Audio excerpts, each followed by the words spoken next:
Hello, this is Manish Patel from the EII Capital Group. This is March 28, 2012. This is our global analysis for all the stock markets where we cover everything from the US to Europe to Asia. Here's our normal disclaimer. This is for education use only.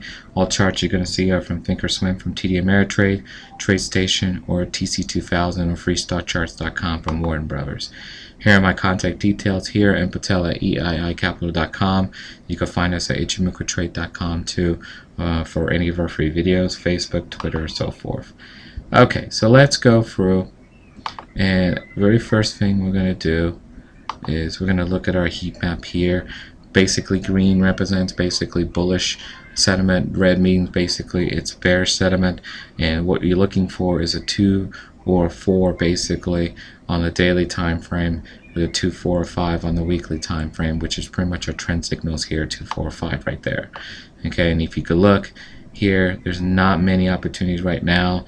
A lot of them, you could see all the countries around the world are pretty much bullish moving forward, which is pretty much what we've been talking about, where the markets are overextended and bullish. But if you look here, there's not many opportunities here. There's UK is possibly a 2 time frame buy, which we'll look at in a minute.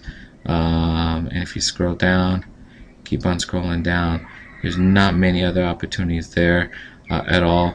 Mexico we're looking at right now because it's starting to break out, but quite hasn't done that yet. We'll definitely come back to that in just a second.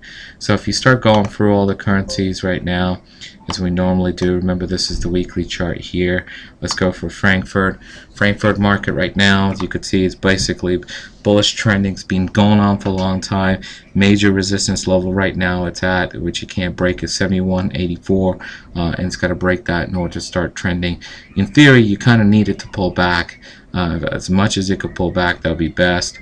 If it could pull back to this level, which is a minor one, 6,800, or bet yet if it could sit there and pull back all the way to 6,320, that would be perfect. But I doubt if it's going to pull back that strong. But we are at a major resistance level, so be very careful. If you're in existing stocks, tighten up your stops. If you're trying to position in there, just be very careful because it's dangerous ground right now. UK, you could see here the sentiment is bullish. It's at a major consolidation pattern now, top of the consolidation pattern here, which is around 6,000. If it breaks that, then it could start a trend, but it doesn't look like it's trying to do that right now. It's just kind of hanging around the minor support of 5750. Major support is going to be basically around 5500. Paris, you could see it's now just coming out of the cloud, which is not good. It's the weakest of all of them, believe it or not. I know a lot of people say Paris is still strong compared to all the other countries, but here it's basically very, very weak, and it's going to hit a lot of resistance coming to the top. Remember, the UK is basically at the top of this consolidation pattern, whereas Paris is just not at all. So this is weakest of all. If you're doing any Paris trading, it's good to go along the DAX and short the Paris market, believe it or not. Israel, you could see here it's just consolidating. It's trying to make an attempt to break the consolidation pattern, but it's got a long ways to go. 40 is basically support, and basically 47.50 is going to be its resistance level moving forward. So really nothing going on there. Oh, there's one down here. Stockholm, you can look here, really doing nothing at all. Hit a major resistance level here at 1131, bounced off that, and is basically at a minor support level of 1072. But ideally, if it could pull back to 1,000, that would be the perfect pullback. But we'll have to wait and see exactly how far that thing's going to go. South Africa, really doing nothing right now. 72.50 is basically major resistance for this ETF for iShares, and basically about 65.50 it's a major pullback level support there. Turkey, really doing nothing at all, just consolidating in this range, trying to break out of consolidation, but yet not succeeding. Russia still hasn't gone bullish at all, so this is very weak. I know a lot of people say Russia's a potential, but charts don't show it right now at all, so be very careful looking at that going forward. China, a lot of people are saying this is weak. As you can see, it is weak. It's below the cloud, so the sentiment is bearish, and it's just consolidating right now. It's at a major support level right now at 2300. It's key that it holds there and starts breaking 2500. If not, this thing has the potential of tanking some more, so be very careful. Hong Kong, so it's trying to go bullish as far as sentiment's concerned. Still hasn't succeeded yet, so we have to wait for that to happen. Look at the Japanese market. Look at this huge run. Went from being bearish sentiment to bullish. It needs a pullback. If it could give us a pullback, this thing's going to be very healthy moving forward. It's at a major resistance level right now, so we need a pullback to about, I would say, about 9,500 would be ideal. If you could get that, then this could be a potential to sit there and start looking for a long opportunity for 2012. They look like they're trying to come back. Bombay Sensex market for India, still trying to go bullish. It still hasn't. It couldn't break the 18,500 level. Came all the way down, and looks like it's trying to get below 1,700 right now. So that's going to be a major support moving forward. Australian market really doing nothing, going sideways. Mexican market, here's the ETF. You could see it's trying to pull out now, so it's looking really good moving forward. It's at a resistance level right now. It's about to poke its head out a little, but this does have the momentum to break out, so definitely keep an eye on there. An ETF for Mexico is EWW, which we pretty much have talked about on Twitter. Sao Paulo, Brazil, broken out, got to about 67, close to 70,000, not quite completely. Bounce off there. It really needs to sit there and do a pullback. A pullback to 60,000 would be ideal if it could get to that level. Colombia, it's bullish sentiment right now, but it's at a major resistance level. A pullback will be healthy where it can sit there and attempt to break that resistance level, so we definitely need a pullback there too. Canadian market, excuse me, the TSX is really not doing anything at all, so moving on.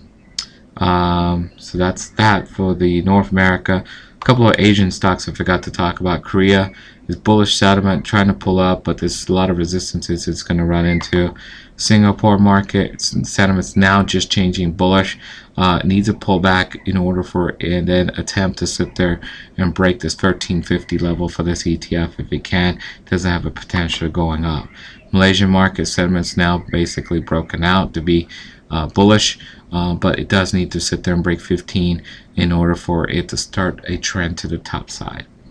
Okay, now let's go to the US side. Remember, the left hand side is basically the daily time frame, right hand side is basically the weekly time frame.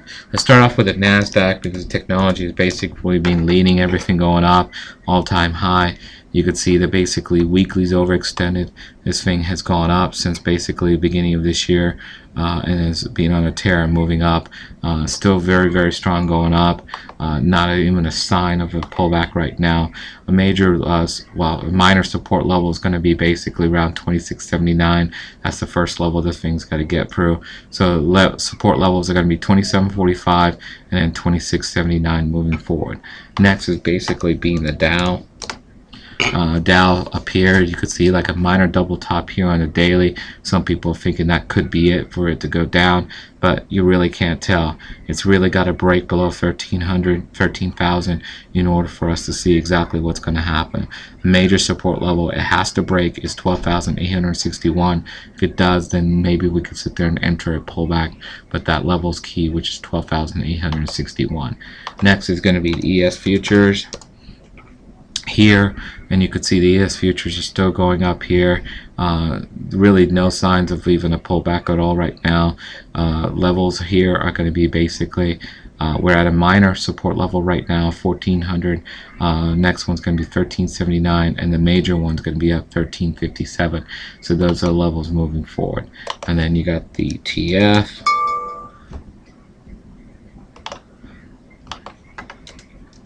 And if you look at it, it's not even doing that great compared to the others, so it's not even worth talking about there. Now, one thing we're going to do is we're going to go here to ichimokutrade.com. Not sure if you guys noticed this. This basically shows you all the cloud breakouts where the sentiments change. This is daily and this is weekly. And you could see here that we had a bullish momentum, a lot of instruments breaking out here. 326, there was about 773. Last week there was 327. There was only 519. The bearish ones are pretty much being maintained. So right here, it's going to be interesting to see exactly what's happened this week as far as the daily is concerned. But the key one that you need to really look at is the weekly.